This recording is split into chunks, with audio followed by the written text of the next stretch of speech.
Isang mapagpalang araw sa ating lahat mga Diyas. So mamaya meron tayong i-assemble na makina ng XR200. Kung naalala yung video natin, ayan yung sa screen natin. Mamaya i-assemble natin yung kanyang makina kasi dumating na yung kanyang pyesa. At ipapress natin yung kanyang connecting rod mamaya kay Roy. Tingnan nyo mamaya sa video natin.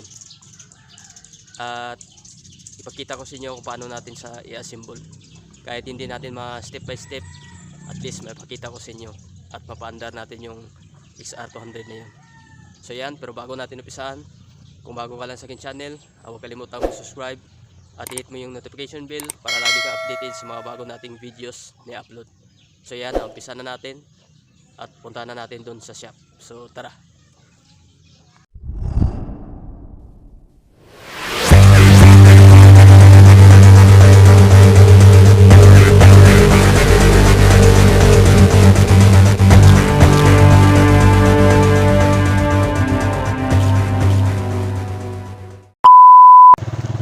Okay mga Diyas, papunta na tayo sa shop.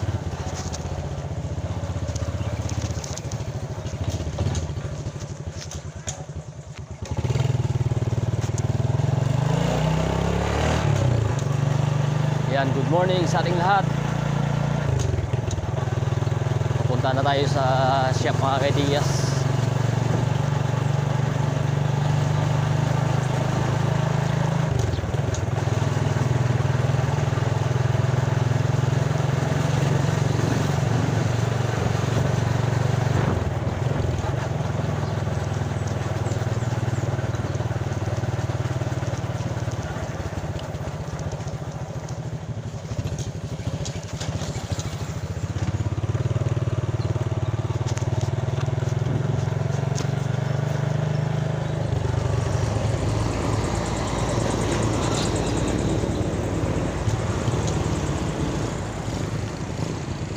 Ayan mga Diyas, kung gusto niyo mapagawa na inyong motor, dito niyo ako makikita sa Sam & Ford na motor parts. Ayan, maliit lamang na shop. Along National Highway ito. Ayan.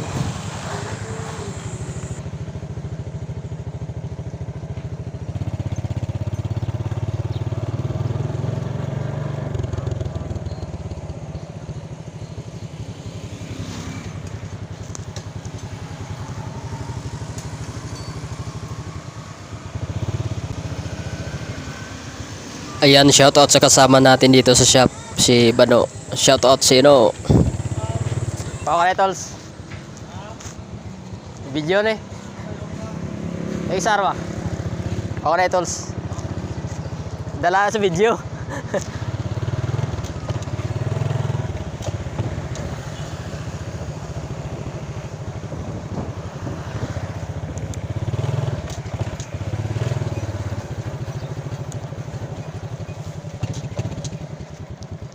Kukunin muna natin yung ating tools sa kay ate kasi doon ko nilagay yung ating power tools.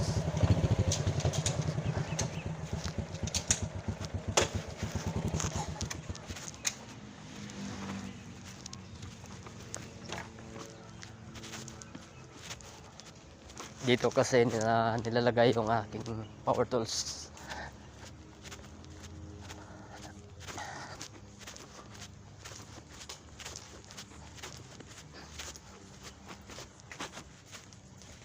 Yan.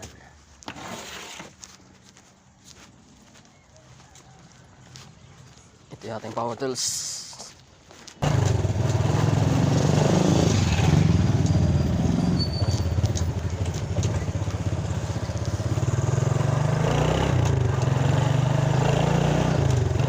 Walang araw yun. Walang ulan.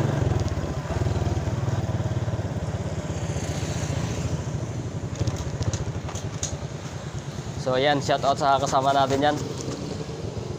Boss, Magtira ko ngayon ng ano? Tanggal ng pintura. anong titirahin mo, boss? Yung motor. Tanggalin mo yung pintura. So lagay muna natin itong ating tools. Yan. Okay mga Diyas, ito yung dumating na yung pisa ng XR. Ayan. Ito yung kanyang overhauling gasket, yung kanyang block, Ayan. Yung clutch bush with plate. Ayan, timing chain.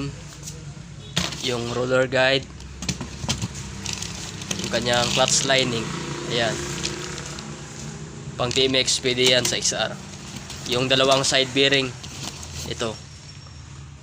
Dali natin ito kasi papress natin.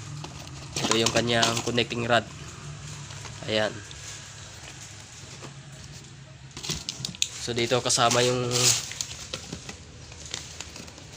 ito yung ating mga ring. Yan.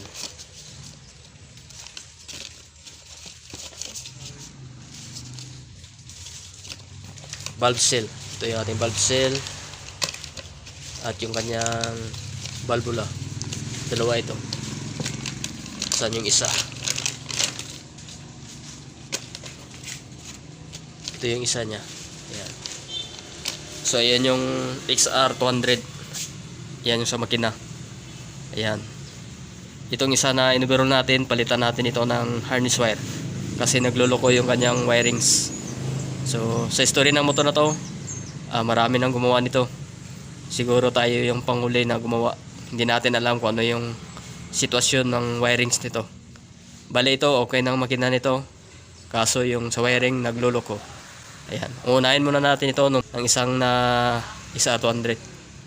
Unahin muna natin yung makina niyan. Ayan. So dito yung makina ng XR. Ayan.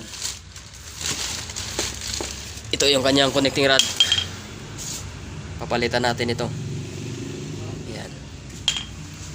So punta na tayo dun sa papress ng connecting rod kay Roy.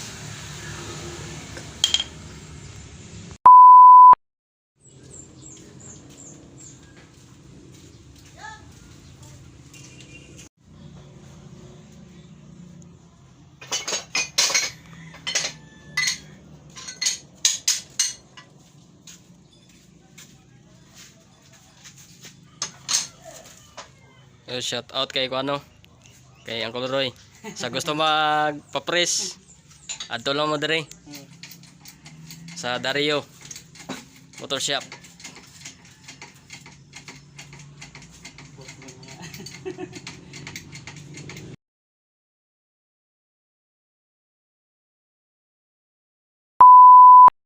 Siguro mga kaidiyas, hanggang dito lang muna yung ating video. Abangan lang sa part 2 sa pagbuo natin nito. Ayan.